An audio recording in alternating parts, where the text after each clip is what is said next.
I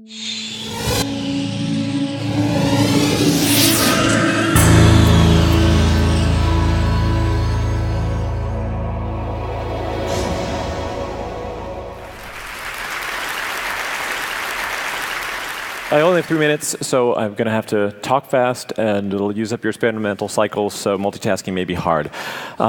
So 27 years ago, I got a traffic ticket that got me thinking. I've had some time to think it over, and energy efficiency is more than just about the vehicle. It's also about the road.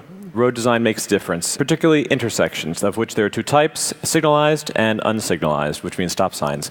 50% of crashes happen at intersections. Roundabouts are much better. A study of 24 intersections have found crashes drop 40% from when you convert a traffic light into a roundabout. Injury crashes have dropped 76%, fatal crashes down 90%. But that's just safety. What about time and gas? So traffic keeps flowing, so that means less braking, which means less accelerating, less gas, and less pollution. Less time wasted, and that partly accounts for Europe's better efficiency than we have in the United States. So unsignalized intersections, meaning stop signs, they save many lives, but there's an excessive proliferation of them. Small roundabouts are starting to appear. This is one in my neighborhood, and they are much better. They're better than traffic lights, better than four-way stop signs. They're expensive to install, but they're more expensive not to, so we should look at that. But they're not applicable in all situations. So take, for example, the three-way intersection. So it's logical that you would have one there on the minor road entering the major, but the other two are somewhat questionable. So here's one, there's another one which I studied. Their cars rarely appear on that third road. And so the question is, what does that cost us? That intersection I looked at had about 3,000 cars per day in each direction, and so that's 2 ounces of gas to accelerate out of. That's 5 cents each, and times 3,000 cars per day, that's $51,000 per year.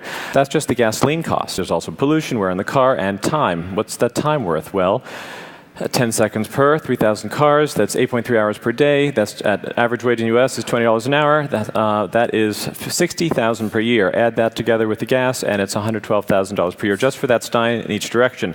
Discount that back to the present at 5%. Over $2 million for a stop sign in each direction. Now, if you look at what that adjacent property is worth, you could actually buy the property, cut down the shrubbery to improve the sightline, and then sell it off again, and you'd still come out ahead. So it makes one wonder, why is it there? I mean, why is there that stop sign in each direction? Because if it's saving lives. So is there a better way to accomplish that goal? The answer is to enable cars to come in from that side road safely, because there are a lot of people who might live up there, and if they're after waiting forever, the long queue could form because the cars aren't slowing down on the main road. Can that be accomplished with existing signs? So there's a long history of stop signs and yield signs. Stop signs were invented in 1915, yield signs in 1950, but that's all we got.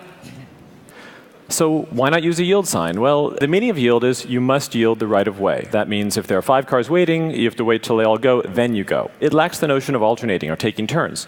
And it's always on the minor road, allowing the major one to have primacy. So it's hard to create a new meaning for the existing sign. You couldn't suddenly tell everyone, okay, remember what you used to do at yield signs, now do something different. That would not work. So what the world needs now is a new type of sign.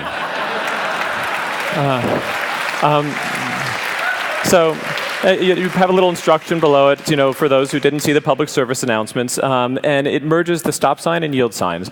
It's kind of shaped like a T, as in taking turns, and uncertainty results in caution. When people come to an unfamiliar situation they don't know how to deal with, they slow down.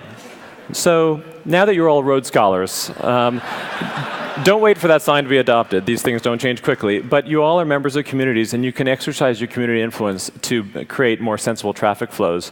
And you can have more impact on the environment just getting your neighborhood to change these things than by changing your vehicle.